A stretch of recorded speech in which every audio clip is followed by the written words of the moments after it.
Mnar joins us now. Mnar, let me start, if I may, with the situation of journalists. You yourselves, as Mint Press, have suffered all kinds of algorithmic suppression, no platforming, shadow banning, outright banning, and so on, as indeed, to some extent, has the mother of all talk shows. But the number of journalists who have been actually literally killed in the Gaza conflict, in the West Bank, and indeed in southern Lebanon, is now well into triple figures just since October 7. What's the purpose behind Israel's attempt to annihilate journalists in Palestine? Well, I think you said it very clearly and correctly, which is Israel is trying to annihilate the truth tellers who are giving the world a different perspective about what's happening in Gaza.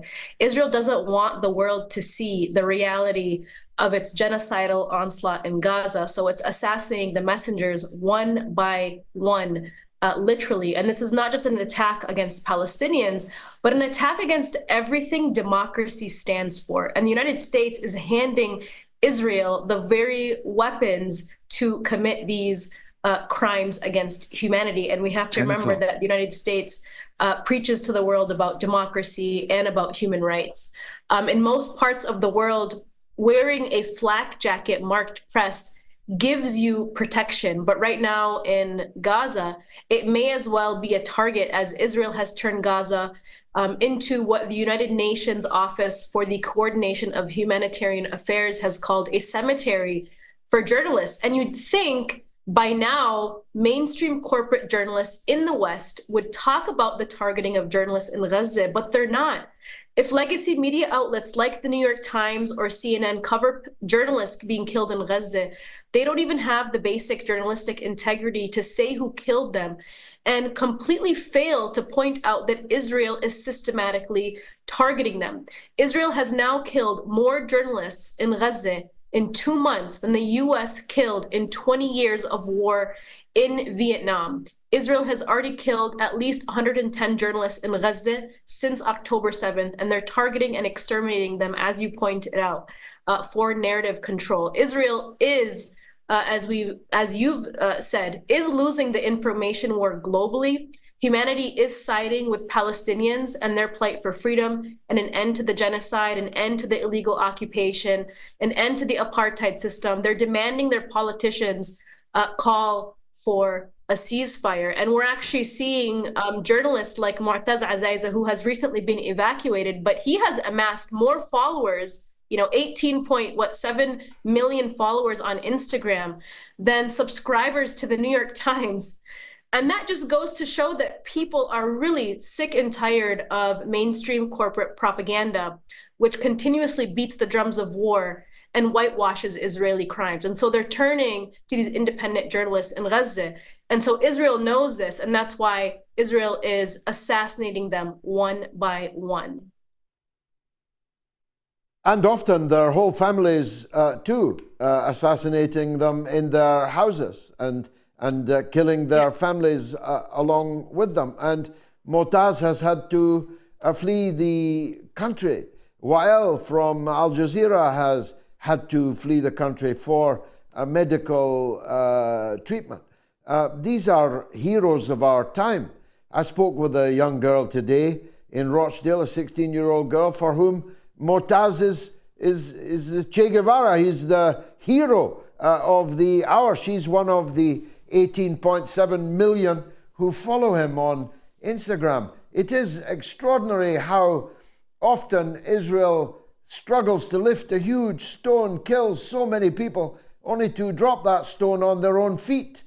Israel has lost ground as a result of this annihilation policy towards journalists. Their narrative control is now worse than it was before they did it. And of course, they did it long before October 7. Poor Shireen Abu Akleh in the West Bank. Again, Al Jazeera, an American citizen, a Christian, Palestinian woman They even attacked her funeral.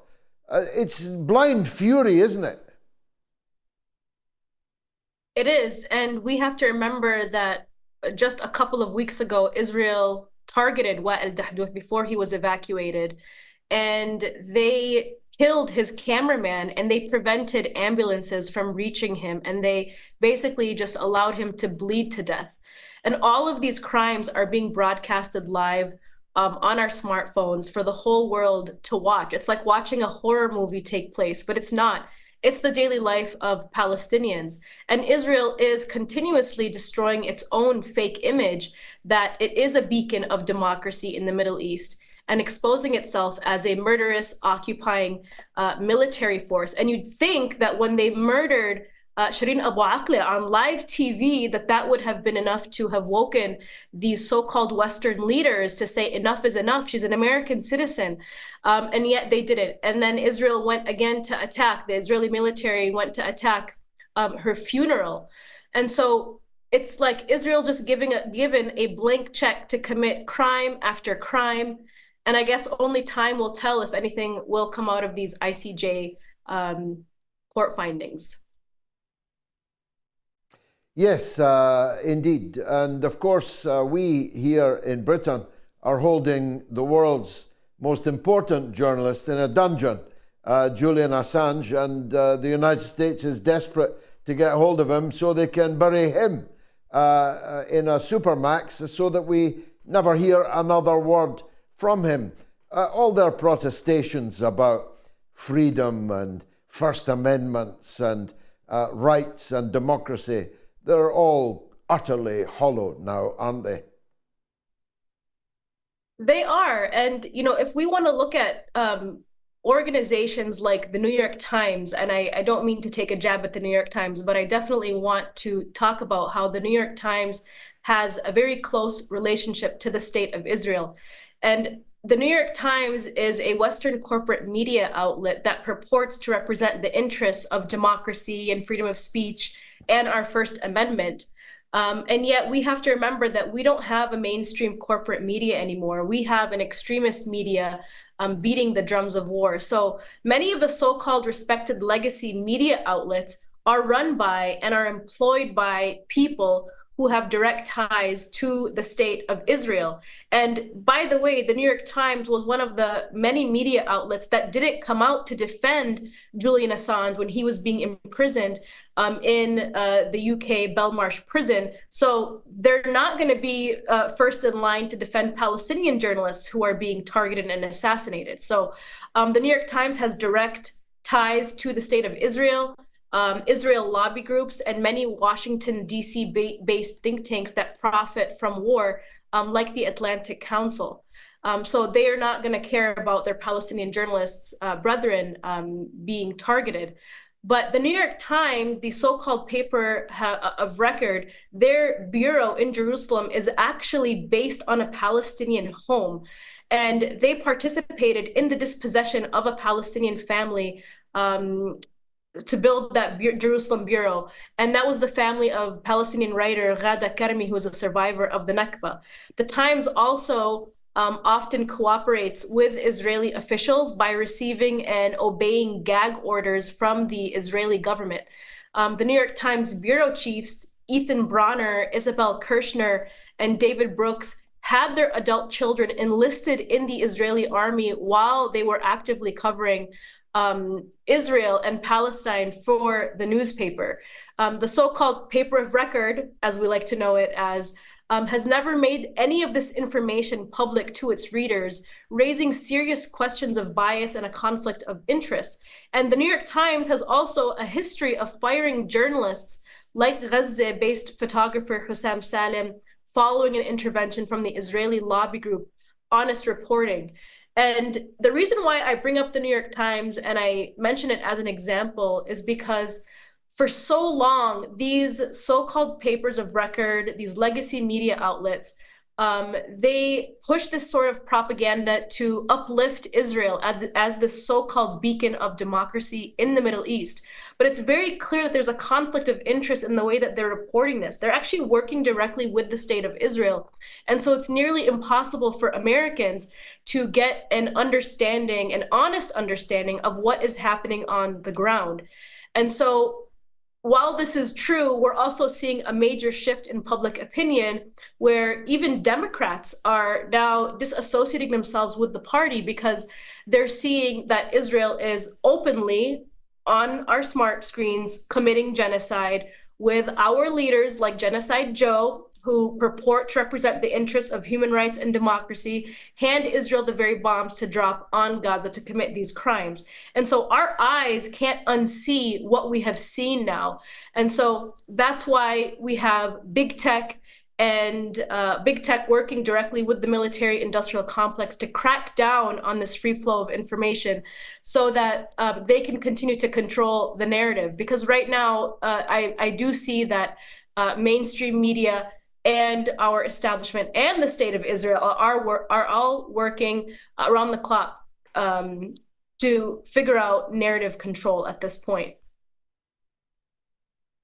Well, I'm one of those who believes that not until the last editor is strangled with the last copy of the Times will we be truly free.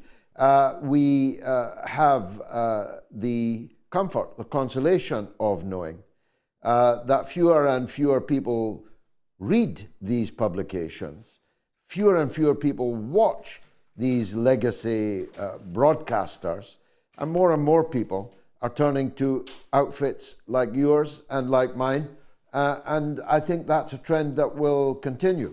I commend to you, if you haven't watched it yet, the interview by Tucker Carlson of Russell Brand yesterday, which deals with many of these issues and very eloquently indeed. Now, Mnar, I've loved the work of Mint Press for a very long time, but I particularly commend your work on the Yemen, which has, of course, gone through a Western-sponsored war and famine and is now on the receiving end directly of Western attacks. Where do we stand on that now? I mean, there's so many wars going on. People can't keep up with the Red Sea War, the war against Yemen for its sanctions on Israeli shipping. Don't you think that since the ICJ judgment, the Yemenis are actually the only people behaving legally in this case by trying to stop the genocide which the ICJ identified as plausibly being underway in Gaza, which would make the attacks on Yemen themselves entirely illegal? Where is that situation now? Well, Yemen's maritime blockade in the Red Sea of Israeli ships is what every Arab country in the Middle East should have done a long time ago, but they're not. And so they're acting with great morality, and they haven't even killed anybody. And yet the United States just labeled the Ansar Allah movement as a terrorist organization just this past week. And I actually just conducted an interview with the Ansar Allah spokesperson, Mohammed al-Bukhaiti, to talk about this maritime blockade of Israeli ships, where one of the first ships they seized was the Galaxy leadership, which is owned by someone very close to the Israeli government. And so Yemen hasn't killed anybody, and yet they have continuously been targeted through sanctions and warfare. And Mint Press has been on the ground since 2015. We've covered the war in Yemen. And despite all of the hardships that Yemen has faced, whether it's Saudi Arabia's bombs and blockades, or the UAE setting up torture sites with the US, and US occupying some certain provinces in the south, and also these countries working with Israel to exchange surveillance and technology to be used on the Yemeni people. 23 million people have been starving. Despite all of this, despite Yemen being the poorest country in the Middle East, they have acted with great morality to defend Palestinians and to stop the ongoing Israeli genocide.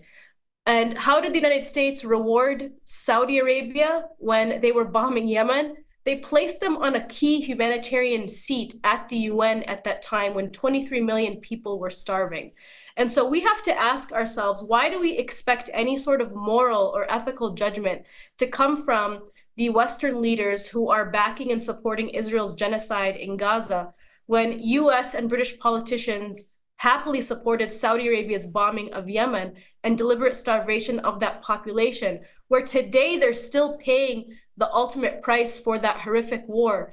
And yet they have no, money in this game. They look at the plight of the Palestinians as something, as a humanitarian cause that they need to stand with their brethren. And so today we are looking at Arab leaders in the region, Saudi Arabia, the UAE, Egypt, Morocco, Jordan, and even Turkish leaders. They're crying crocodile tears for Gaza while working backhandedly behind the scenes with Israel on trade and oil deals, exchanging surveillance and surveillance technology, and they're even intercepting Ansarallah missiles for Israel. So in the end, we have to remember what's similar about Israel's war in Gaza and the US-backed Saudi and UAE war in Yemen is that all of these weapons are all the weapons that are being used in this crisis, both of these conflicts, are coming directly from the United States. And both wars are meant to crush local organic resistance to Western imperialism and colonialism and their proxies. And it doesn't matter if a Democrat is in office or a Republican is in office, because we've been covering the war in Yemen and US support for Israel for a very, very long time, since the inception of MIT Press. And I'm sure you've come to learn too that both parties support Israel's war in Gaza, and both parties support a continuous war effort in Yemen to crush local resistance.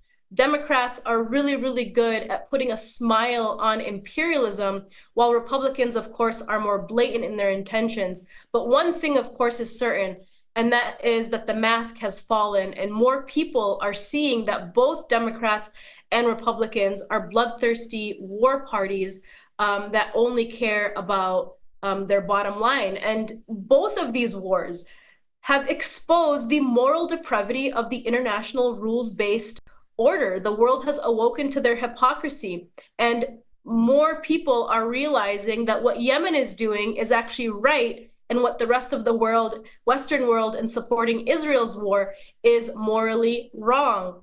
And so we're learning now, the global public is learning now that the United States is a war-hungry nation, and it's clear that it's in decline, and it has for far too long bullied the rest of the world into supporting these wars of aggression.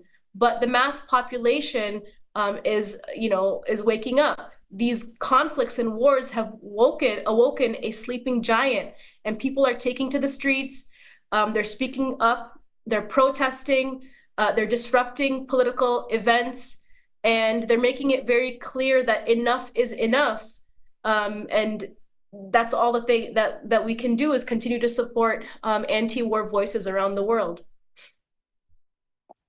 Mnar Adley, you're one of the most important of those. More power to you and to Mint Press. Everyone should follow you and follow Mint Press. Thanks for joining us on the mother of all talk shows. Much appreciated.